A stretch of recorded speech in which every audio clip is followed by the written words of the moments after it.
And joining us today on The Score, Esports Athletes 30th SEA Games. How does that sound? We have Jia Dee here, of course, and Doujin Albar. So guys, welcome to The Score. Again, Esports 30th SEA Games Athletes. How does that feel? It's incredible. Grabe yung pressure, but at the same time, nakaka-excite din po. Doujin? Yung feeling is unique kasi this is the first time na ma-feature yung esports sa SEA Games po. So everybody knows you guys now, of course, representing the country. It's a very big honor, but how did you get started in Hearthstone?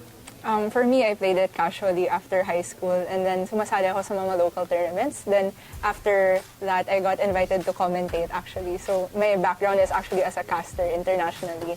And then I started competing after I got invited to a tournament last year. Doujin? Actually, Tekken was the first game that has been introduced to me by my dad. And I started playing when I was 4 years old. Also, 4 years old? Yeah.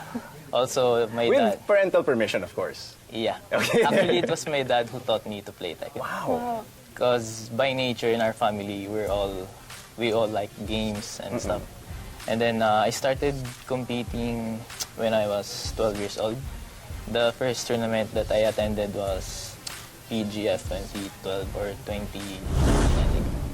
And then from there, for every extension of Tekken, there's always something to look forward to. And I from there, I loved the game and so and so. But when did you realize that you could take it seriously? Like, when did you feel that you could? When my dad told me that he has hope for esports here, not only for Tekken, but esports as a whole.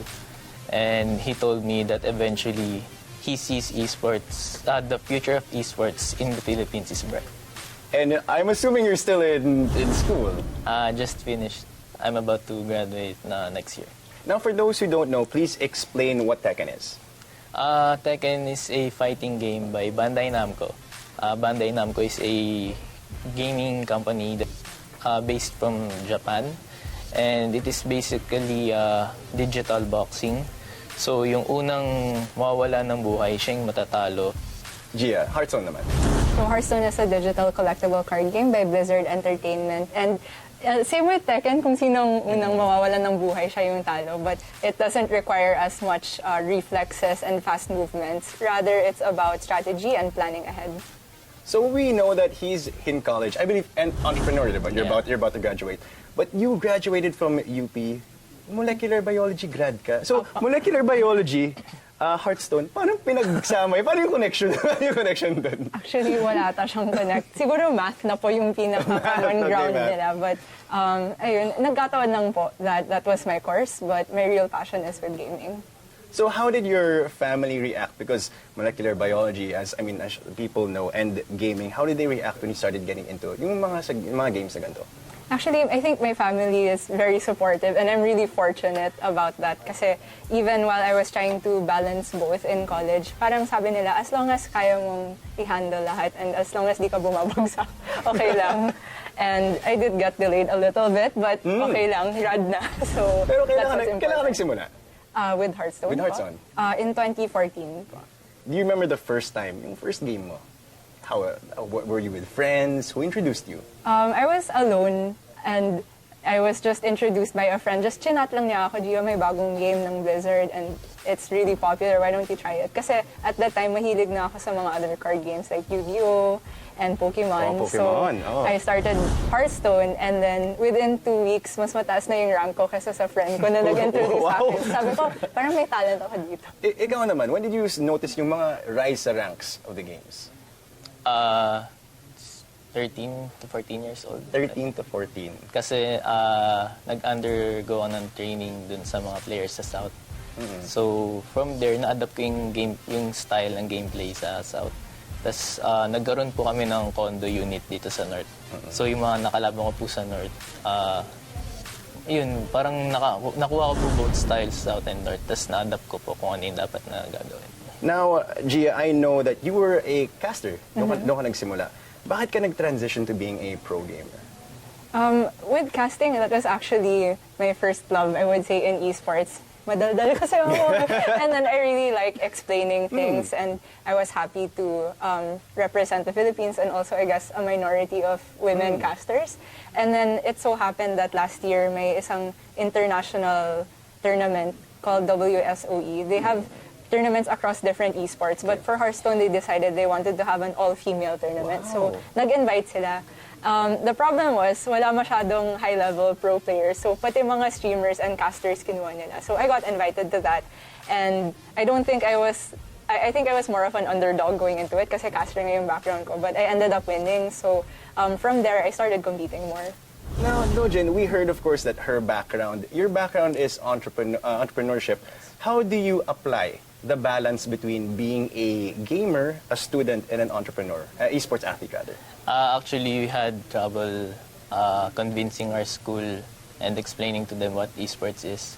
But then eventually, the vice dean of our school finally understood what it means, and he told me that he will allow me to compete internationally and excuse me from my classes, my exams, but only for the condition of maintaining a certain grade. So, ayun, big help po yung binigay po nila sa akin.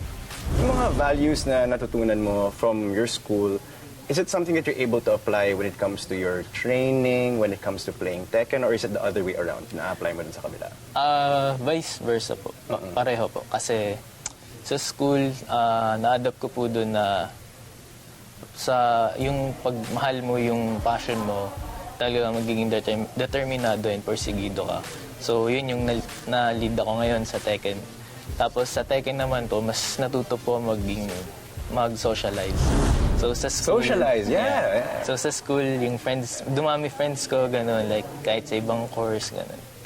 So that's how you got to interact with other people. Kasi Tekken, kailangan may kasama ka, di ba? Kasi I used to be a shy type of guy kasi, so Di naman halata. Character development. yeah. What about you, Jia? Like, has it improved any of your skills for Doujin, social skills sa kanya? Sa'yo, has it improved any of your skills with being with other people, with casting? How has it helped you?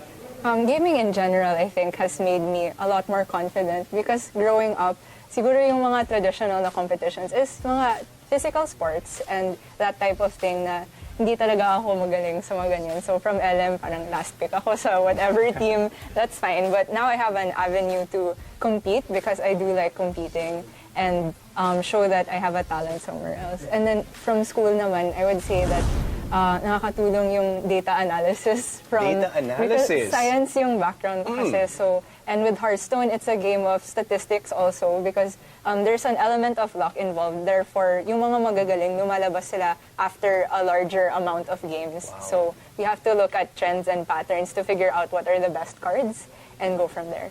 So there's also a bit of my analysis talaga, Yes. my strategy in both these games. So aside from, of course, being a pro athlete, esports athlete, what other values or things can you get from being an esport athlete from these games?